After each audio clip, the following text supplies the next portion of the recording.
Hello, I hope you're doing well. I'm very excited for this video because I am going to be reading the Divergent series, which is written by Veronica Roth. I have seen at least some of the movies earlier on in my life. I can't remember much, but I do remember that I really liked them, so I'm very excited about reading these. I'm just going to be reading what is written behind the first book named Divergent, and this is basically, I guess, what all these books are about, and this doesn't spoil very much. 16-year-old Tress is forced to make a terrible choice in a divided society where everyone must conform. Tress does not fit in, so she ventures out alone, determined to discover where she truly belongs. Shocked by her brutal new life, Tress can trust no one, and yet she's drawn to a boy who seems to both threaten and protect her. The hardest choice lies ahead.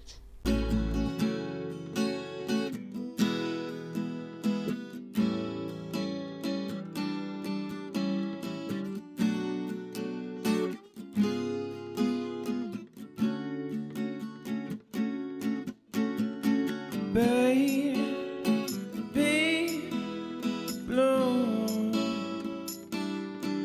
that's the color you wore when I met you.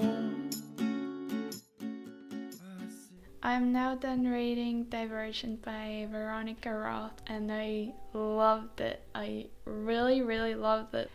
But anyway, this book is about a society that is divided into 5 factions, where the Dauntless are the brave ones that are kind of protecting the whole society.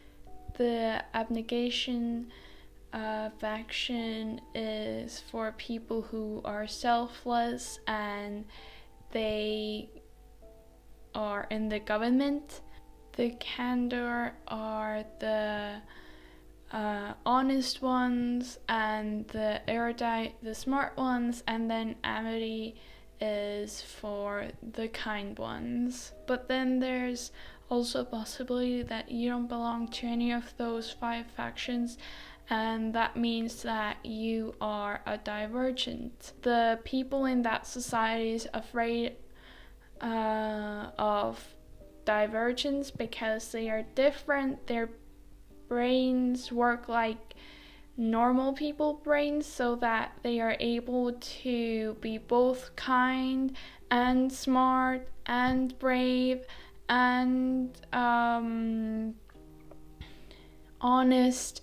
And this book is about a 16-year-old girl named Tress who takes this test that everybody has to take when they are 16s, which tells them which faction they belong into, and then her test results say that she's a divergent, and she's not allowed to tell anybody about it. Her family members are all from the Abnegation faction, and she just feels that she doesn't belong in that faction, that she isn't as selfless as they want her to be, and she is just very curious, and she admires the Dauntless, so she decides to join the Dauntless.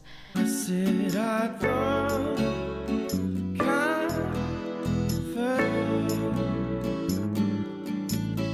just waiting there to see your face. You're my little crush.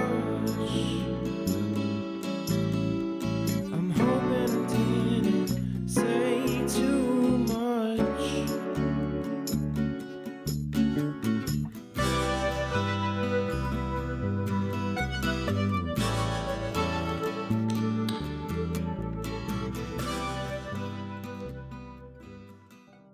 Hello, I finished reading Insurgent, and this book, as you could guess from the title, is about insurgency.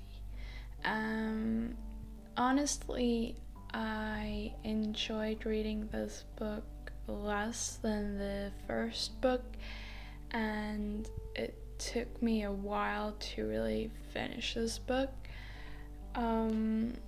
It just felt like the whole book was about lots of dead ends, and in the end, the main characters, Triss and Tobias, still found a way out, and I really didn't like the little conflict thingy that was going on in this book, because Tobias and Triss weren't really talking in this book because they were hiding some kind of information and stuff from each other, so they were just angry with each other and decided that, oh, I'm not going to talk to you, while actually both of them kind of wanted to be together again,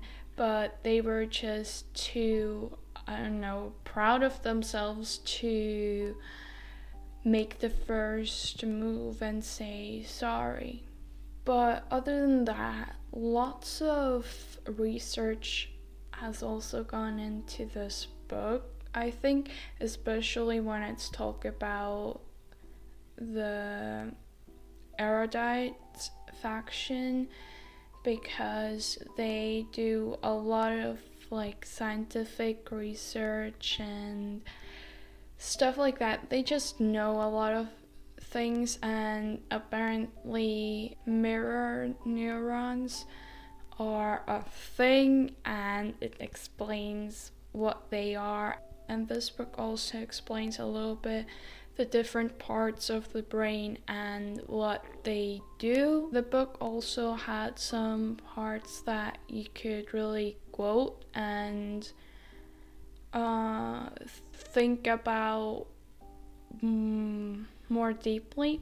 As an example, on page 384, every part of my body chants in unison, live, live, live. I thought that in order to give my life in exchange for Will's, in exchange for my parents, that I needed to die. But I was wrong. I need to live my life in the light of their deaths. I need to live. That was really powerful. And then it had some funny parts. As an example, on page 390, got that gun? Peter says to Tobias. No, says Tobias. I figured I would shoot the bullets out of my nostrils, so I left it upstairs. Oh, shut up.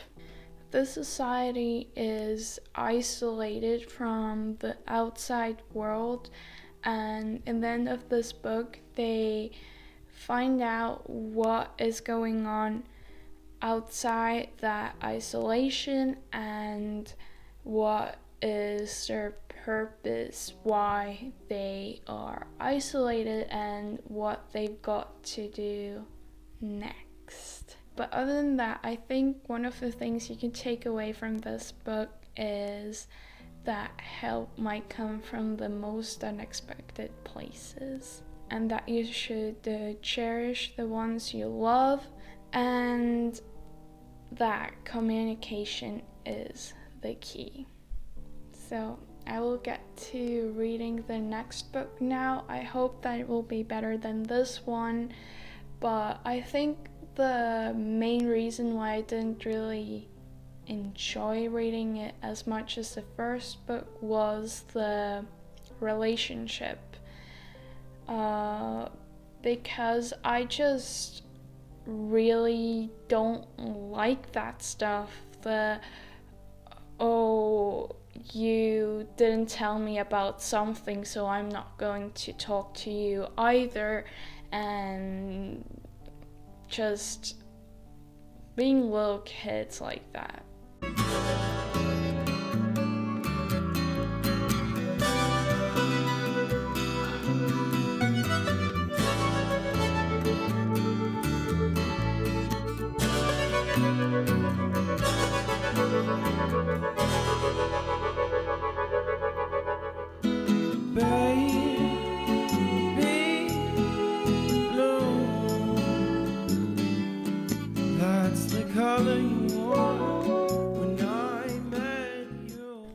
I'm done reading Allegiant, and this took me a while because, in my opinion, it was a little bit on the whack side. I hate saying something negative about a book. It just feels so wrong because I know that a lot of work has gone into them, and I mean, the story itself is great, and I can't really imagine it in any other way, but I just really didn't like the ending, and the first 400 pages were quite boring, in my opinion. But anyway, Caleb told me that our mother said there was evil in everyone, and the first step to loving someone else is to recognize that evil in ourselves so we can forgive them. I used to think that when people fell in love, they just landed where they landed, and they had no choice in the matter afterwards. And maybe that's true in the beginnings, but it's not true of this now. I fell in love with him, but I don't just stay with him by default, as if there's no one else available to me. I stay with him because I choose to. Every day that I wake up, every day that we fight or lie to each other or disappoint each other, I choose him over and over again, and he chooses me. Since I was young, I have always known this. Life damages us. Everyone. We can't escape that damage. But now, I'm also learning this. We can be mended. We mend each other. I think the plot itself could be put into these words. What if you found out that your whole life was a lie? And then the truth about that lie in itself is another lie. I wear my heart on my sleeve. There'll be no secrets held by me.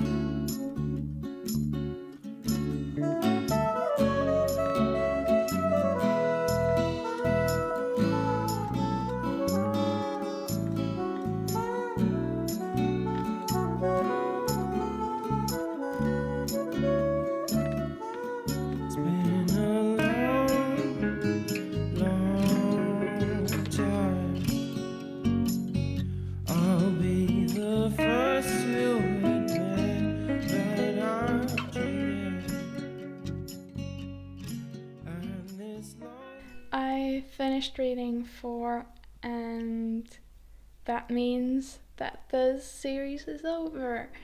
I think that 4 is a really, really good book to read if you've read the first 3 books of the series.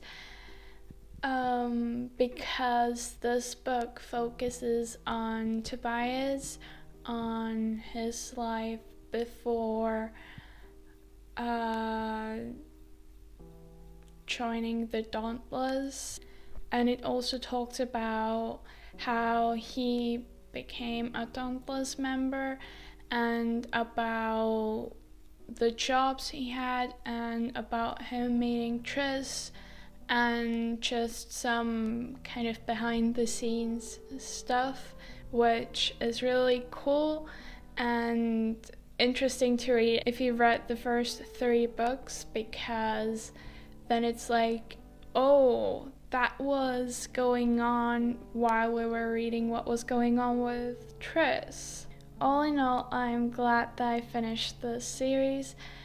The first book was definitely my favorite one, but the other books weren't that good. The 3rd book was, in my opinion, the worst one from this series, but I'm still glad I read this.